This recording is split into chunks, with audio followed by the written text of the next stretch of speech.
حضرت be be Amna رضی اللہ تعالی عنہ کے انتقال کے 5 دن بعد ام ایمن آپ صلی اللہ علیہ وآلہ وسلم کو لے کر مکہ پہنچے۔ آپ صلی اللہ علیہ وآلہ وسلم کو حضرت عبد المطلب کے حوالے کیا۔ آپ صلی اللہ علیہ وآلہ وسلم کے یتیم ہو جانے کا انہیں اتنا صدمہ تھا کہ بیٹے کی وفات پر اتنا نہیں ہوا تھا۔ حضرت عبد المطلب کے لیے کعبہ کے سائے میں ایک قالین بچایا جاتا تھا، وہ اس پر بیٹھا کرتے تھے۔ ان کا احترام اس قدر تھا کہ کوئی اور اس قالین پر بٹھاتا نہیں تھا، چنانچہ ان کے بیٹے اور قریش کے سردار اس قالین کے چاروں طرف بٹھاتے تھے۔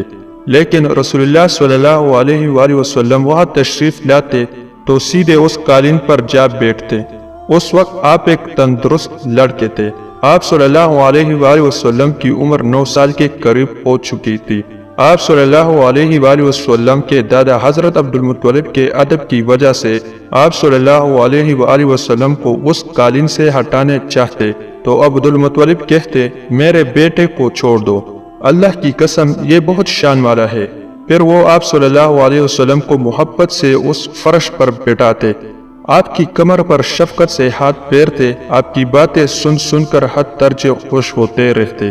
کبھی وہ دوسروں سے کہتے، میرے بیٹے کو یہی بیٹھنے دو، اسے خود بھی احساس ہے کہ اس کی بڑی شان ہے، اور میری آرزو ہے کہ یہ اتنا بلند رتبہ پائے جو کسی عرب کو اس سے پہلے حاصل نہ ہوا ہو اور نہ بعد میں کسی کو حاصل ہو سکے۔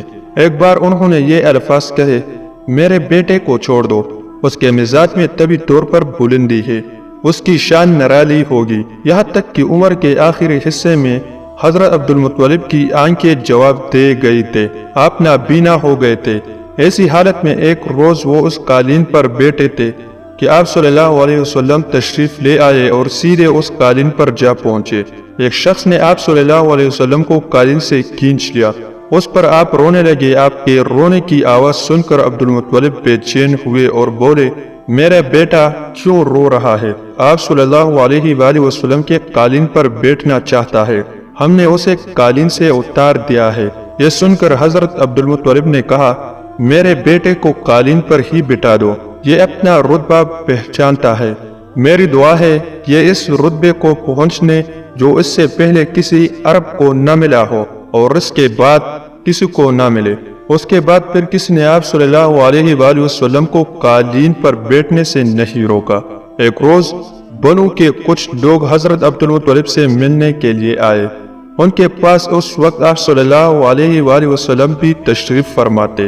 بنو کے لوگوں نے آپ صلی اللہ علیہ وآلہ وسلم کو دیکھا۔ یہ لوگ قیافہ شناس تھے۔ آدمی کا چہرہ دیکھ کر اس کے مستقبل کے بارے میں اندازے بیان کرتے تھے۔ انہوں نے عبد المطلب سے کہا، اس بچے کی حفاظت کرے، اس لیے کہ مقام ابراہیم پر جو حضرت ابراہیم علیہ السلام کی قدم کا نشان ہے، اس بچے کے پاؤں کا نشان بالکل اس نشان سے ملتا جلتا ہے۔ اس قدر مشابہت ہم نے کسی اور کے پاؤں کے نشان میں نہیں دیکھی۔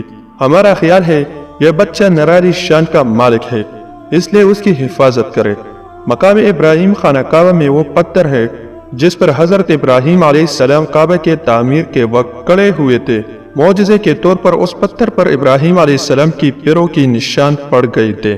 لوگ اس پتھر کی زیارت کرتے ہیں۔ یہی مقام ابراہیم ہے۔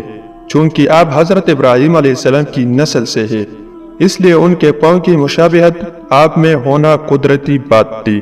ایک روز حضرت عبد المطلب خانہ کعبہ میں حجر اسود کے پاس بیٹھے ہوئے تھے۔ ایسے میں ان کے پاس نجران کی عیسائی آ گئے۔ ان میں ایک بادری بھی تھا۔ اس بادری نے عبد المطلب سے کہا، ہماری کتابوں میں ایک ایسے نبی کی علامت ہے جو اسماعیل علیہ السلام کی اولاد میں ہونا باقی ہے۔ یہ شہر اس کی جائے پیدائش ہوگا، اس کی یہ نشانیاں ہوگی۔ اب یہ بات ہو رہی تھی کہ کوئی شخص آپ صلی اللہ علیہ وآلہ وسلم کو لے کر وہاں آ پہنچا۔ بادری کی نظر جو نہیں آپ صلی اللہ علیہ وسلم پر پڑی، وہ چون اٹھا۔ آپ صلی اللہ علیہ وسلم کی آنکھوں، کمر اور پیروں کو دیکھ کر وہ چل اٹھا۔ وہ نبی علیہ السلام یہی ہے، یہ تمہارے کیا لگتے ہیں؟ عبد المطلب بولے، یہ میرے بیٹے ہیں۔ اس پر وہ بادری بولا، وہ تب یہ وہ نہیں ہے، اس لیے کہ ہماری کتاب میں لکھا ہے کہ اس کے والد کا انتقال اس کی پیدائش سے پہلے ہو جائے گا۔ یہ سن کر عبد المطلب بولے یہ دراصل میرا پوتا ہے، اس کے باپ کا انتقال اس وقت ہو گیا تھا جب یہ پیدا بھی نہیں ہوا تھا۔ اس پر بادری بولا ہاں یہ بات ہوئی نا، آپ اس کی پوری طرح حفاظت کریں۔ عبد المطلب کی آپ صلی اللہ علیہ وسلم سے محبت کا یہ عالم تھا کہ کانا کانے بیٹھتے تو کہتے میرے بیٹے کو لے آؤ۔ آپ صلی اللہ علیہ وآلہ وسلم تشریف لاتے تو عبد المطلب آپ کو اپنے پاس بٹھاتے، آپ کو اپنے ساتھ کھلاتے۔ بہت زیادہ عمر والے ایک صحابی حیدہ بن معاویہ رضی اللہ تعالی عنہ کہتے ہیں میں ایک مرتبہ اسلام سے پہلے جاہلیت کے زمانے میں حج کے لیے مکہ معظمہ گیا، وہاں بیت اللہ کا طواف کر رہا تھا۔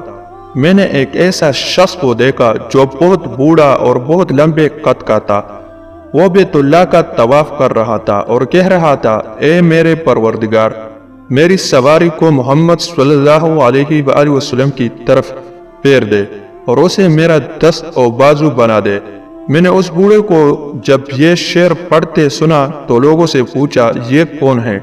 لوگوں نے بتایا یہ عبد المطلب بن ہاشم ہے، انہوں نے اپنے پوتے کو اپنے ایک اونٹ کی تلاش میں بھیجا ہے، وہ اونٹ گم ہو گیا ہے اور وہ پوتا ایسا ہے جب بھی کسی گمشدہ چیز کے تلاش میں اسے بھیجا جاتا ہے تو وہ چیز لے کر ہی آتا ہے۔ پوتے سے پہلے یہ اپنے بیٹیوں کو اس اونٹ کی تلاش میں بیچ چکا ہے لیکن وہ ناکام لوٹ آئے ہیں۔ اب چونکہ پوتے کو کئی ہوئے دیر ہو گئے ہیں اس لیے پریشان ہے اور دعا مانگ رہے ہیں۔ تھوڑی ہی دیر گزری تھی کہ میں نے دیکھا آپ صلی اللہ علیہ وآلہ وسلم اونٹ کو لے تشریف لا رہے ہیں۔ عبد المطلب نے آپ کو دیکھ کر کہا میرے بیٹے میں تمہارے لیے اس قدر فکر مند ہو گیا تھا کہ شاید اس کا اثر کبھی میرے دل سے نہ جائے۔ حضرت عبد المطلب کی بیوی کا نام رقیہ بنت ابو سیفی تھا۔ وہ کہتی ہے قریش کئی سال سے سخت کات سالی کا شکار تھے، بارشیں بالکل بند تھے، سب لوگ پریشان تھے۔ اسی زمانے میں نے ایک خواب دیکھا، کوئی شخص خواب میں کہہ رہا تھا ایک قریش کے لوگوں، تم میں سے ایک نبی ظاہر ہونے والا ہے، اس کے ظہور کا وقت آ گیا ہے، اس کے ذریعے تمہیں زندگی ملے گی، یعنی خوب بارشیں ہوگی، سرسبزی اور شادابی ہوگی۔ تم اپنے لوگوں میں سے ایک ایسا شخص تلاش کرو جو لمبے قد کا ہو، گورے رنگ کا ہو، اس کی پلکیں گنی ہو، بنوے اور ابرو ملے ہوئے ہو۔ وہ شخص اپنی تمام اولاد کے ساتھ نکلے اور تم میں سے ہر خاندان کا ایک آدمی نکلے، سب پاک صاف ہوں اور خوشبو لگائے۔ وہ حجر اسود کو بوسا دے، پھر سب چپل ابو کیس پر چڑھ جائے، پھر وہ شخص جس کا حلیہ بتایا گیا ہے آگے بڑھے اور بارش کی دعا مانگے اور تم سب آمین کہو تو بارش ہو جائے گی۔ صبح ہوئی تو رقیقہ نے اپنے یہ خواب قریش سے بیان کیا۔ انہوں نے ان نشانیوں کو تلاش کیا تو سب کی سب نشانیاں انہیں عبد المطلب میں مل گئے، چنانچہ سب ان کے پاس جمع ہوئے۔ ہر خاندان سے ایک ایک آدمی آیا، ان سب نے شرائط پوری کی۔